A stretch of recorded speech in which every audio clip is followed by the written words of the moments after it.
All right, we're going to take a look at how to rig the ERS for some of the built-in features of simplifying a knot pass, make it a little bit quicker using a little less gear than doing your traditional hokey hitch or radian release hitch. So we have a 3-to-1 that we're utilizing the Phantom DVS system on this one. So we have a micro as our progressive capture, utilizing a change direction with our Ropeman 2, and then we just kind of have a knot in here that we're going to pass. So keep in mind when we're doing knot passes, it can either be a planned knot pass where we're combining 2 ropes together where we know we're going to be doing a knot pass, or moving very frantically and doing a rough terrain evac and things like that with lowers and raises.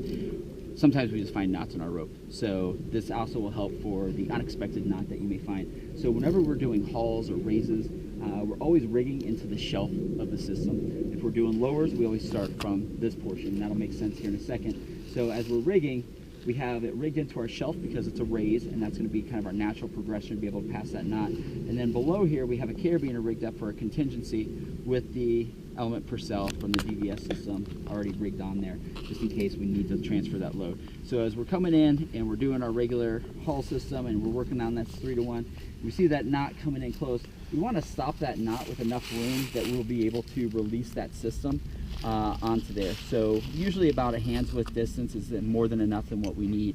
So as soon as we get to that point, now we need to transfer this load. So that's where this portion comes into. So we have this rig down here. We can actually have this rigged anywhere. This will just kind of simplify the process a little bit for us. And all we're going to do is put our element Purcell in there. And just real quick too, we have it in a loaded position, which means it's the shortest position. So as it extends out, it gets longer and longer. So we always keep it in the loaded position for our contingency for not passing.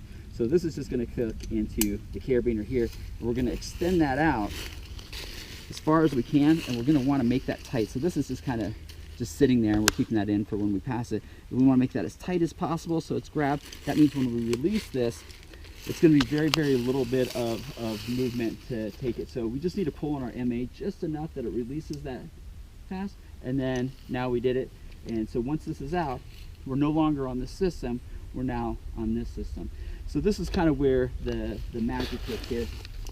As we take this off, and we can keep our carabiner in here if we want to, just for contingency type stuff.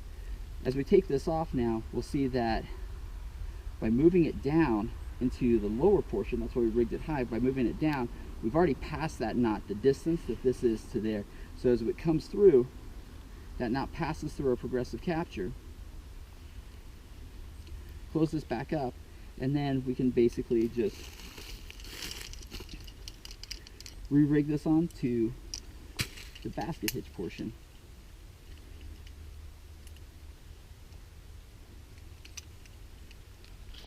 It's on here. And we can also see how far our knot has now passed.